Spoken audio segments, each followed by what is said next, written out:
So good day everyone. This is uh, the demo for the update of DTR generator app. So first, ato sa inyo open ang app, no? Presume na na-install na siya sa inyong desktop. So dito lang mo sa letter D. Then yes, run as administrator niya siya. So trial 30 days pang trial. So okay. Sa user database niya tanan mga employees dapat nakakuan. So ang update ani na naka-classify na kung kinsa ang teaching o kinsa non teaching employees. So example kaning amang ko kani. So non teaching employee since na mga school na naglaylay og shifting.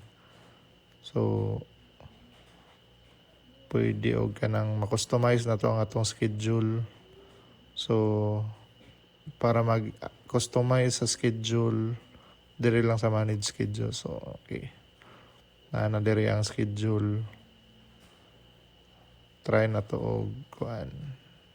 Halimbawa kani, so ang scope niya, ang iyang recording magsugod og 12 PM ana. So mga details niya set as default schedule.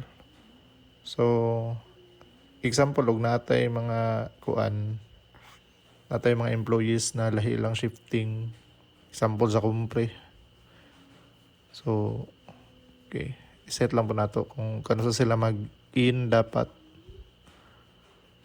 So pag mo in sila og 7 AM onwards, halimbawa 8 AM na sila mga, so kung 7 AM lang shifting to 4, maliit na sila. Sige, so okay. Muna update sa user management. Then, dito sa holidays. So, natay school calendar system na gibutang. So, pwede na ka magkabutang og holiday. Automatic na siya. Then, ay mga holidays na, example, applicable lang siya sa teaching. So, pero kasagaran sa mga holiday all month. So, pwede na mo ma-customize kung kanina holiday is for teaching and non-teaching only. So, pareha karon sa June, Independence Day. Then, ay Charter Day. So, June 17. So, then, single holiday, nabot tayo kanang daghan. Kanang sa, halimbawa, Christmas break. So, ang Christmas break sa DepEd calendar karon na year is December 18 to December 18, 2026 to January 4, 2027. So, tanan. So, full day man na siya na kuan. Ito niya is break. So, pero for teaching personnel only ra na siya. Since wala may break ang non-teaching. So, okay. So, example, kanipong sa summer break. Suspension of classes due to earthquake. So, tanan man na siya. Suspended. Okay. So, ito ning June 8, no? Then, summer break karon na year. So, good atong April 1, 2026 to June 5, 2026. So, pero teaching personnel only ra. Okay. So, muna siya sa itong school calendar. Then, non-attendance database. Example, og na mga leave. Mga leave, maternity leave, sick leave, So, pwede i-encode dire. Since nag-leave, pero for specific person lang ni siya. So, example ako naman ko yung mga leave sa June, sick leave ug CTO. So, example, if na ay mga official business, so pwede po makabutang official business. Example, mag-add tag leave. So, isa may nag-leave na empleyado. Lang example lang ta. Lang si Sir James Osmolo. Na siya i-leave sa June 1 01. So inyo rin na copy since same day ra kay bali. Anya kuan, let's say na vacation leave approve with pay. Okay. So si Sir James na kanang ano. Then na siya official business. Pangitaon lang nato iyang name diri po, James Osmolo. James Osmolo. Okay. Select. Na siya'y sa June 2020, 2606. Butang talang 24 to 26 na siya'y OB. Visual Business. LGU. City Hall. Attend,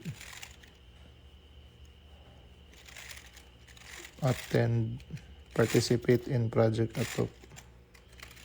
Participate in project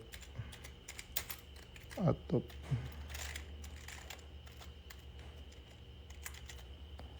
Okay. So, naada na to, no? Kang Sir James. So, itong i-remember, no, kang Sir James. So, mag-generate kog DTR nako og kay Sir James. Okay. So, browse na to ang attendance logs. Then, load selection. Automatic na ni siya og detect sa pinaka-nearest na latest logs. So, for this example, June. Then, ma-adjust na nato ang year. 5 years to the past o 5 years to the present. Then, load data. Pwede na nato ma-preview. Example kaning asa man to, Labonete. Makita ako ang kuan. Sick leave. Kato kong gayon kayo na. Then kay Sir James na Osmolo. Kay na siya OB. Tulok adlaw. Then suspension of classes. Summer break. Wala din ako na-set si Sir James as ko ano. So, James Osmolo. Okay. So, na-teaching din ako si Sir. Dapat ng teaching. Okay. So, para ma-refresh ang connection, load data. So, preview na to balik. James Osmolo. Osmolo. Okay. Okay, so na siya katong vacation leave gay na natong gi-input. O OB niya. Okay, so mag-generate ha. Select employee. Then type lang ni mga first name or last name para na Kevin. So then James. So apply selection lang. Okay, so 2 employees. Then generate individually lang dayon ka. So makita na no ano yung loading toolbar dira. Okay, so duha. Okay. Since nag-generate ko gay nato sang deleton para makita gyud ninyo.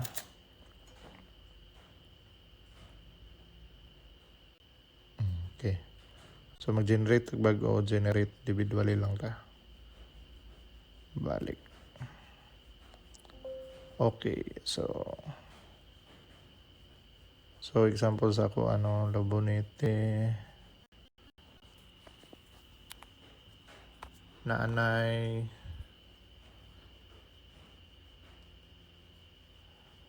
okay, so makita na no sick leave CTO with pay. Okay. Generated pa niya as of 23. 11 days with pay. Anong 11 days raman? Okay. Since na may suspension of classes sa 8. Okay. So, na-reflect na no, Independence Day o ato na to kang Sir James.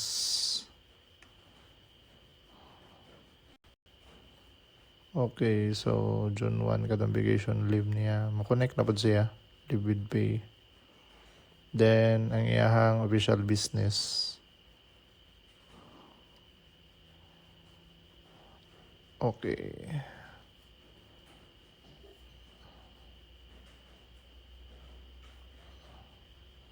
So, I think that's it.